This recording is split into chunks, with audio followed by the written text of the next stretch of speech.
And welcome everybody to the Look Ahead show here for Tuesday, December 2nd. Had a pretty good night tonight here. I think the only one that comes to mind is the Monday Nighter, the under 46.5. That was a rough little beat there at the end. We are still sweating out, I believe, this over in the NBA Lakers game. Let me check the score on this one. Not looking good. Suns looking like they're going to get this outright. We were in the over 230s. We're at 111 plus 87. You're looking at, around 210-ish. 200. Yeah, about 200, 197-ish.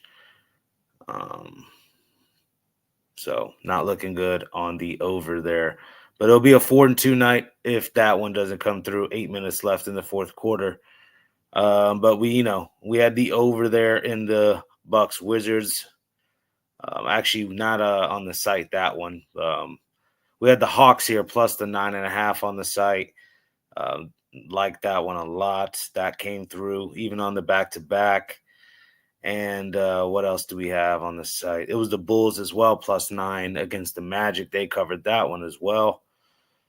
But yeah, the Mavericks Jazz 2-teamer came through. Anybody wanting to touch those two dogs, congratulations. Those will come through every now and then. So nice to see that for anybody who was on that. I clearly wasn't. Then NHL, I know I'm sweating one more out here. Not anymore. Sharks 6-2. Last play of the night, I was on the Ducks, I was on the Sharks, and I was on the Sabres. Nice little hockey night for me. So should be a 5-2 day. I don't think the Lakers over is going to cash. But, yeah, can't complain. On to tomorrow here. We're going to get into some look-aheads for college football. These conference championship games, the Friday ones, a couple of them. The Thursday night NFL game we're going to take a look at. And then the NBA action for tomorrow, we'll take a look at a couple games. And then obviously NHL and college basketball. So pretty I almost forgot. We also have a little bit of Spanish La Liga, just one game to break down too. So a nice little variety for us here on Tuesday. Excited for it. What's up, DeAndre? How are you doing, man? Money Making Tuesday, absolutely. Absolutely, Money Making Tuesday. Let's get it. First game we're going to get into, we're going to go to the NBA. Sixers and Wizards. Just cash, like I said, on the over. I got this at 231.5 personally. Gave it out as well last night. This was 129, 126. Wizards get the outright win. We were worried about that over 231. Flew right over. Yeah, I mean, here on the back-to-back, let's look at the injury report first. Sarr looking like he'll still be out. Trey Johnson still out. And Kispert and Cooper. For the 76ers side, Grimes now questionable. Paul George, Andre Drummond, Embiid out, Wofford out. But this one here, prop-wise, I'm going to have to go to a guy like Tyrese Maxey, averaging, 32.5 points per game this year out the gate. Would like a Quentin Grimes in here if you wanted to back Philly. Another guy, though, clearly Jared McCain, Oubre. Is Edgecombe going to be in? Let me see. Expecting Edgecombe to be in. He played there in the double overtime thriller. Check out these comments here on Wizards and 76ers. I like the price of Celtics Knicks. We'll get to that. There, DeAndre, talking about the Celtics Knicks game here. Definitely we'll get into that one as well. But for the pick here in this Wizards 76ers game, kind of glossed over it. Again, minus 13.5 here for the 76ers, kind of a big number. Instead of trying to go there, we'll go over 237.5. And I already mentioned I like the Tyrese Maxey 30-plus point prop. Again, averaging 30-something points a game already this year. And expect plenty of offense. Washington plays 0 defense. They did just get a nice outright win, but that one flew over as well. So, yes, we'll be over the total here on this one. Next game here, we got the Knicks and Celtics. DeAndre and I was just talking about this one here, saying Knicks bad, only 2-6 ATS on the road, hard to want to back. Well, guess what? I'll get to the pick first, and then I'll do the explanation. 1 second. Pick, Knicks minus 120. Jalen Brunson, 30-plus points, 3 out of the last 5 games this guy's done it. First meeting of the year, it was a 105-95 victory for the Knicks. Brunson scored 31 points in that game as well. I expect a big performance out of him. If he can give us a 30-40 piece, why not Knicks? And Carl Anthony Town props. It'd be a square type bet, don't get me wrong. But I'm liking the Knicks here in this spot. Joe Mazzulla just made some big-time comments here, bashing the refs, talking about tackle football. I don't know if anybody saw those type of clips, their post-game interviews. I don't expect him to get some nice treatment here from these refs, even in their own arena. Give me the Knicks here. I like it.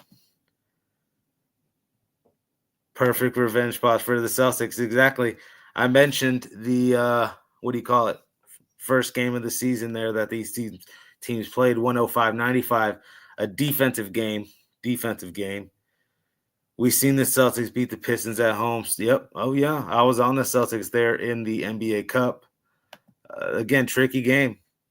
Trusting Vegas, having Knicks as the favorite. That's what I'm doing here, DeAndre.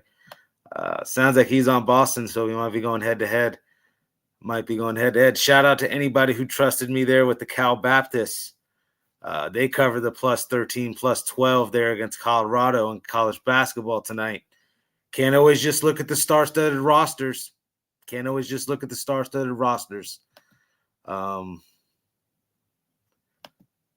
But yes, he says yes, sir. Hopefully DeAndre was on the plus points there with the Cal Baptist. Nice little cash out right there. But yes, we're on the Knicks. On to the next game. We're only going to gloss over a couple of these games now, too. We're not going to go over every game because I have to get into some college football. Again, trying to show off all the comments. Here's DeAndre right now in the chat. He'll be on Night Moves here in a couple hours with Ramon. Check that out. Facts, Bowling Green went out right. We were talking about Bowling Green. I wound up telling everybody else Kansas State or pass, so I passed. Should have just jumped on Bowling Green. I saw that one too last night. We were talking about it. But that's a nice cash out. Anybody that had the money line, super nice on that. But yeah, let's talk about this Thunders and Warriors game. What do you got here? Look at the injury report. I know Curry's now out for probably the next week or so. Butler's game time decision. Horford out. Draymond Green game time decision. Tell me about it. I don't want to really touch the Warriors with this. They have Pazinski. Kuminga is going to be playing. Moody and Richard. And then, Buddy Hield. It's a lot of perimeter young shooters who I don't know where they're going to get the defense from. I think OKC just completely outsizes them. I'm on OKC here, minus 11.5. And, of course, we're on another prop here, 30-plus pointer. I'll give you guys 3 30-plus point nights. Try to find plus money with these squares, heck, too. SGA, Tyrese Maxey, Jalen Brunson. You can 3-team those. But love these 3 games here in the NBA for tomorrow. Well, let's check out some of the comments here. 1 sec. Still DeAndre in the chat here. Bowling Green, we were just talking about. Should have jumped on that one, man. Sometimes you just got to trust your gut, especially if it's a dog, man. Trust your gut. All right, let's get into, I believe, what we're going to get into now, some hockey. Taking a shot here just off what I've been seeing all season long out of these Oilers is 50-50 hockey at best. Questionable goalkeeping at best out of Skinner. Don't know what we're going to get. What are they? 11-10, 5 out of the gate.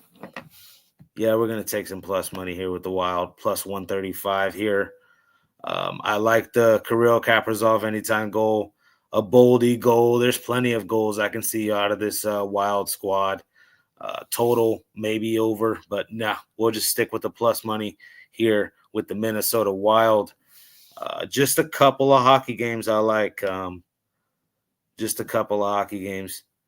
The next one, Blackhawks and Golden Knights.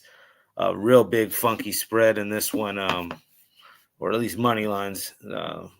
Golden Knights almost 300. No, thank you. That's all I got to say. But am I rushing here with the Blackhawks? No, not necessarily. I mean, I get it's a nice plus price. Not blaming anybody who wants to jump on it, but I just like the over a lot more. Vegas has gone 4-3 in the last 3 times in the last 5 games. The final score has been 4-3. And then obviously the Blackhawks there. The other night, 5-3 to the Ducks. 5 unanswered goals they scored versus the Ducks to win that game. Bedard is looking just elite level right now. Again, 5 points the other night. Give me the over 6. You see the props I picked there. Connor Bedard, anytime goal. Pavel Dorofeyev, anytime goal from the Golden Knights. He's been cold as far as scoring the goals. It's almost 10-plus games.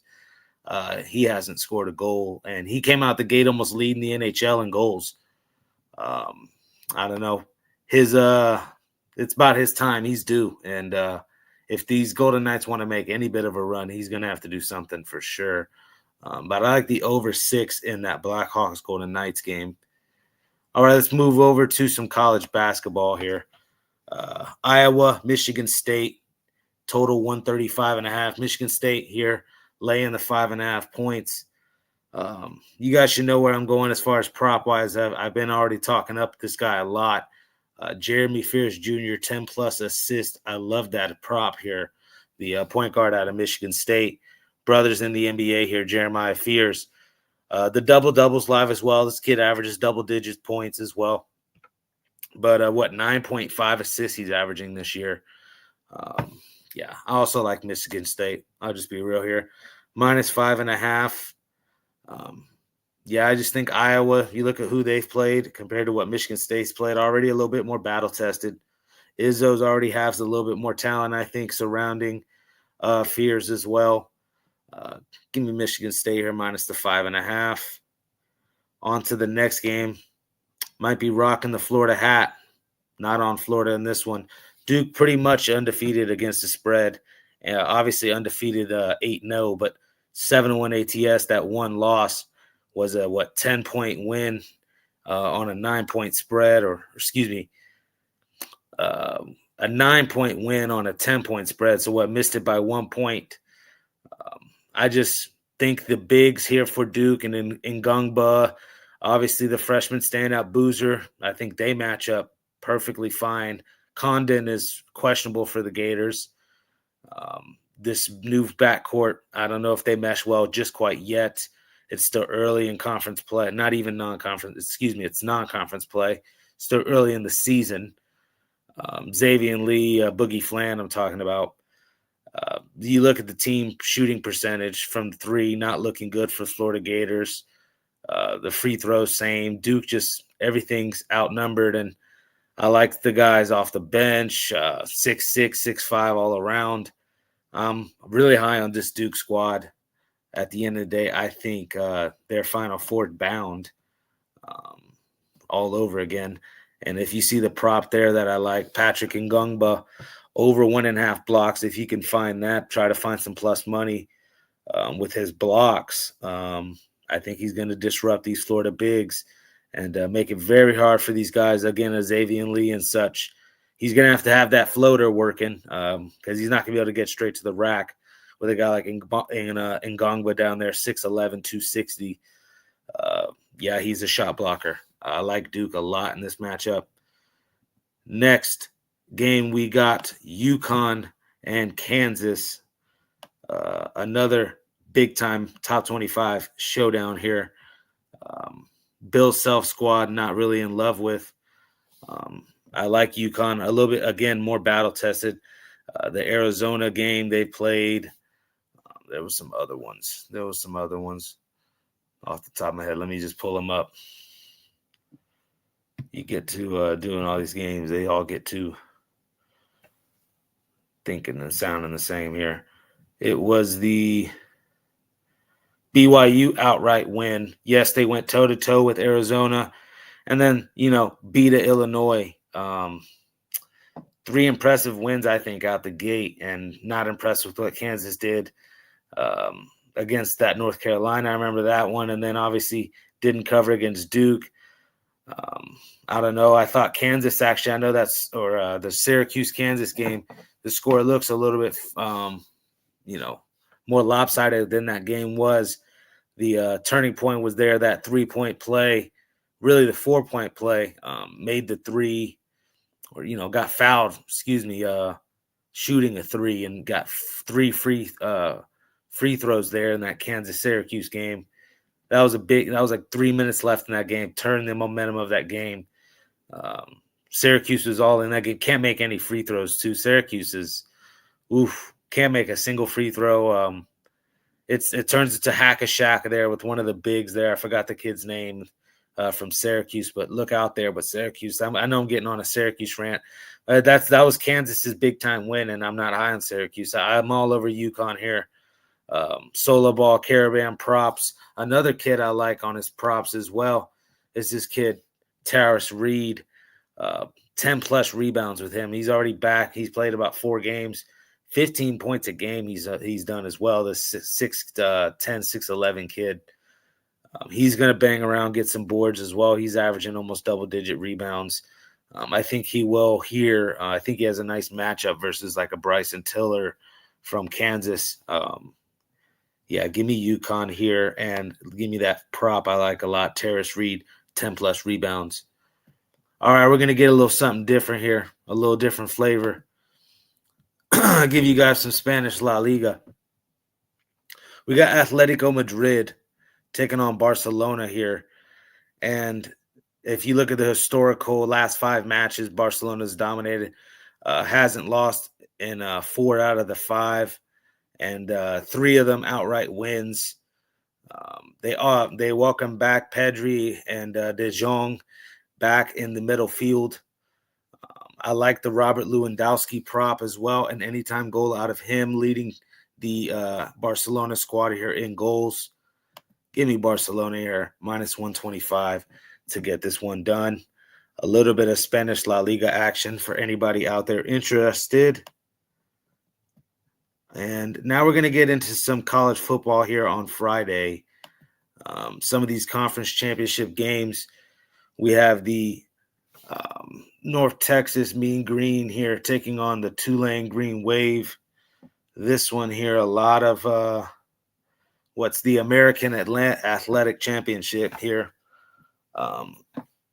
Summerall is leaving. It's official. He's going to be the head coach of Florida. But he's going to coach throughout the remainder of the season. Lane Kiffin didn't get to do that, but Summerall, I'm hearing now, is going to do that. And I think this team rallies behind the fact that this is their last hoorah. I like the schedule that Tulane had. I mean, they beat a Northwestern. They beat a Duke. They beat a Memphis. Who else? There was the Ole Miss loss. That's bad, which, I mean, Ole Miss is speaking of Lane Kiffin, but they're like a playoff team. And the only other loss was, that UTSA stinker. That one, I actually remember being on Tulane in that one too. But, that happens. A 10-2 record. I know North Texas themselves 11-1. but they've blown out just about everybody, putting 50, 30, 40 points up. I think 50 points in 8 out of the 12 games out of this North Texas offense.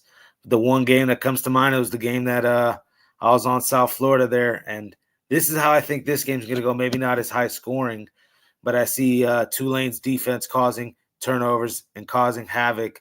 North Texas wants to throw the ball a yard, throw the ball all around the yard, and the problem with that is 3 and outs, a lot of short drives that wind up ending in punts because you're in 3rd and 12. You don't get the fourth or the 3rd down conversion. Now you're punting. And Tulane's like, thanks for the ball. We're going to now milk this clock and get 3 or 7 points at the end of this drive. I think Tulane gets this done outright. We're taking the 2.5. I think, conference champs. This has been a perennial powerhouse, too, as well in this conference. Summerall, yeah. He goes out on top, put it that way. That's how I like it there with Tulane. And maybe they could get the outright bid.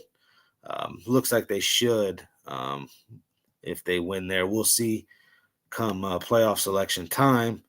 But then on to another Friday night conference championship here, the Mountain West Conference Championship. A lot of scrutiny on why is UNLV in this game. At the end of the day, one of the most high-powered offenses in this conference, if not the most high-powered offense. 10-2 record. This meeting last time was close until about the middle of that 3rd quarter, and it just unraveled. 56-31 Boise State. And then UNLV loses the very next week to New Mexico. Actually, they had a bye there in between, but again, after that, UNLV went on a little bit of a run there, 1, 2, 3, 4 games in a row. We were on a couple of them there with UNLV as well. We could see it that they still had the hunger there. An outright win over UCLA's, not terrible. I get UCLA hasn't been the greatest of Big Ten teams this year and in shambles, but UCLA did some things this year. I think this UNLV team has enough to actually rally. This is a triple, quadruple revenge spot. Boise State has been owning UNLV in recent history. At the end of the day, I think talent for talent, you can call me crazy. I just think the game got away from them. I like Calandria a lot more than Madsen. I think Calandria, almost 3,000 yards passing out of him. He's mobile as well, almost 600 yards rushing. They have Jet Thomas now, Jaden Thomas here, this running back into the fold of things, almost 1,000 yards this year, 12 touchdowns. I think UNLV, again, they control the clock. They don't try to put it up in the air too much here against Boise State and give them a chance to turn them over. Give me UNLV here, plus the 3.5. And because, like I said, I think they go ball control style running. Jaden Thomas, 100-plus yards rushing. That's how UNLV is going to get it here. UNLV plus the 3.5. Now we're on to the Thursday nighter in the NFL. Cowboys, Lions. All I can think about there is those tackle-eligible plays. Dan Campbell. This is becoming, it's always been a historic rivalry.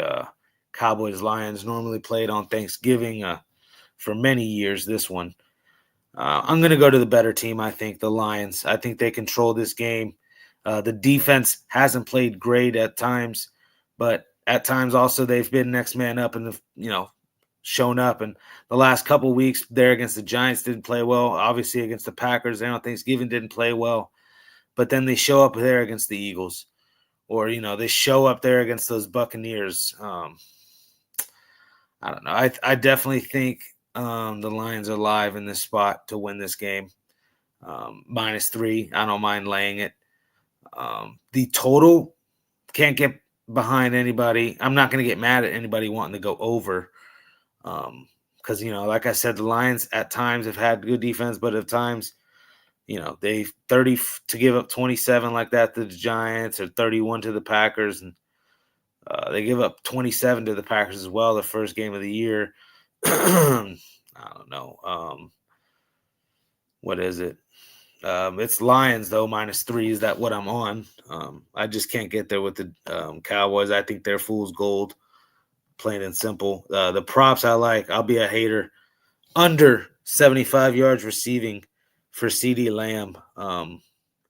I think Detroit secondary still is one of the best. Whether if it's Brian Branch and the rest of these crew in there, Amir Robertson, plenty of other guys, Terrion Arnold. It's been next man up too when these guys are out. Those backups have come in and played well. Give me the under 75 yards receiving for CeeDee Lamb. And yes, I think they run the ball right down Dallas's throat. Jahmyr Gibbs has looked like the best running back all year long.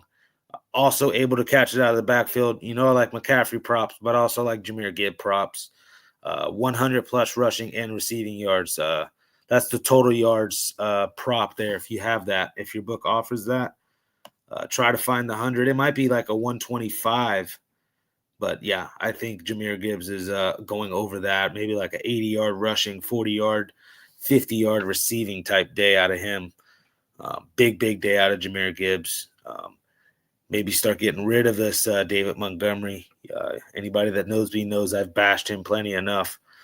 But I still like the Lions there, -3 versus the Cowboys. And that's pretty much all the action. Tomorrow's show will be a lot more of the Saturday conference championship games. After that, we'll break down the rest of the NFL slate, the Sunday games at least. And then, yes, Wednesday's action between all the NBA, NHL, etc. So keep on tuning in here, 9 p.m. on the West Coast, 12 p.m. there on the East Coast, midnight time. And the Look Ahead show, giving you guys everything I can. Check out what we have on the site. Had a pretty solid 4-2, 5-2 day today. Again, waiting on another game to go through. But yes, keep up tuning in. And check out the other shows as well. Night Moves coming up here in the next couple hours. The morning show, happy hour show here with Rod Zawacki. And make tomorrow a winning day, guys. Best of luck. Peace.